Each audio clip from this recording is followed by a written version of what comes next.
네, 오늘 10월 25일입니다. 화요일입니다. 새벽 예배 나오시는 우리 성도님들을 환영합니다. 오늘 본문의 말씀은 창세기 39장 11절에서 23절까지 말씀입니다. 하나님의 말씀에 순종해서 망한 것 같지만 결코 망하지 않는 요셉에 대한 이야기가 본문 가운데 기록되어져 있습니다. 여러분, 하나님의 말씀에 순종하는 것 때문에 손해볼 때가 있습니다. 이 세상이 원하지 않는 길, 내가 전혀 생각지 않던 그런 어려움이 올 수 있습니다.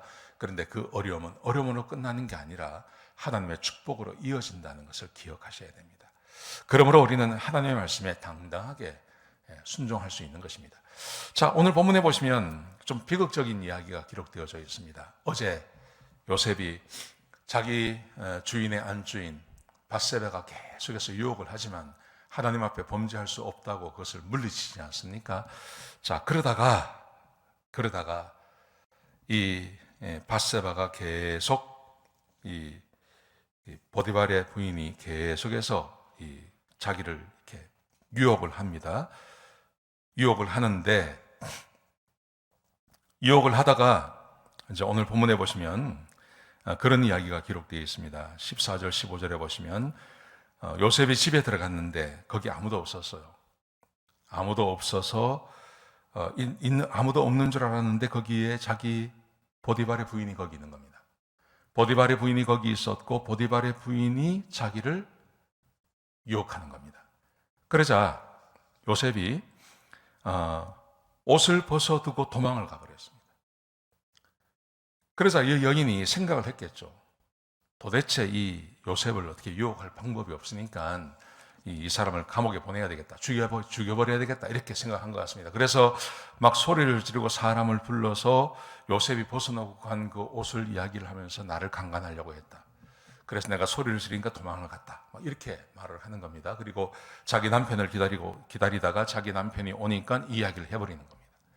그랬더니 이 보디발이 화가 났습니다. 보디발이 화가 나서 이 요셉을 감옥에 집어넣었습니다. 감옥에 집어넣었는데 오늘 본문에 보시면 21절에 보시면 하나님께서 요셉과 함께 하셔서 그에게 인자를 더하시고 간수장에게 은혜를 받게 하십니다. 감옥에 들어갔습니다. 처음에 형들에 의해서 노예로 팔려왔을 때도 하나님께서 함께 하셨습니다. 그래서 보디발에게 인정을 받게 합니다. 그런데 여기서 하나님의 말씀에 순종한 것 때문에 또 감옥에 들어갑니다. 더 낮은 곳으로 들어가는 거죠. 더 악한 곳으로 들어갔습니다.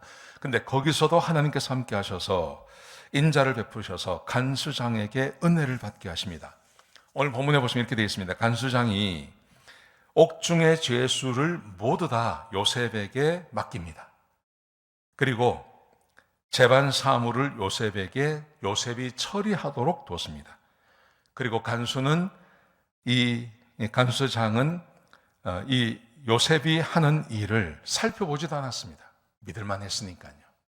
근데 그 이유가 뭐냐 하면 하나님께서 요셉과 함께 하시는 것을 봤고, 그리고 하나님께서 그를 범사에 형통하게 하셨기 때문이라고 되어 있습니다. 자,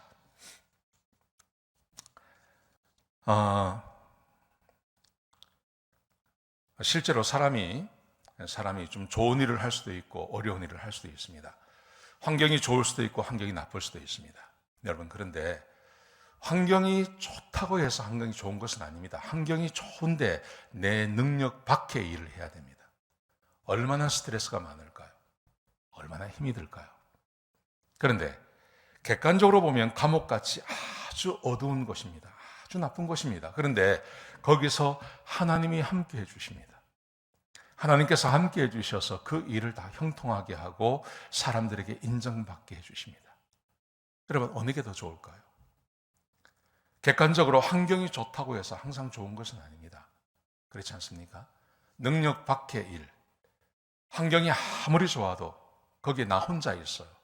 내가 그 일을 처리할 능력도 없어요. 얼마나 힘들고 어렵습니까?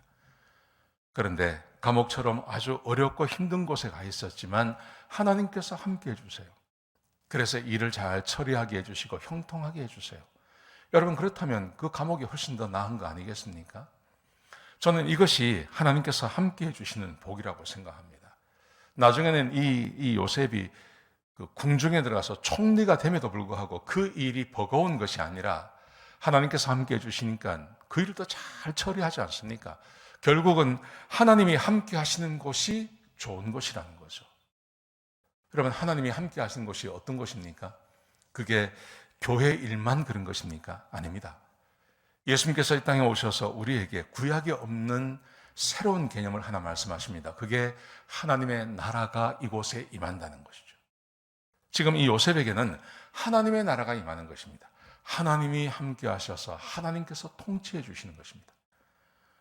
우리도 이 땅을 살아가면서 하나님의 나라가 임하기를 구하라고 말씀하셨습니다. 여러분, 하나님의 나라가 임하면 거기에 기적이 일어나고, 하나님께서 통치하시면 형통함이 있고, 하나님이 함께 하시면 못할 일이 없어지는 거죠. 그렇게 좋은 곳입니다. 그런데 하나님의 나라는 어떤 곳에 임할까요? 하나님의 백성이 하나님의 말씀에 순종할 때 거기에 하나님의 나라가 임하는 것입니다. 예수님께서 말씀하셨습니다. 이렇게 말씀하셨습니다. 내가 내 아버지의 말씀에 순종하여 그의 사랑 안에 거하는 것 같이, 그게 하나님의 나라입니다.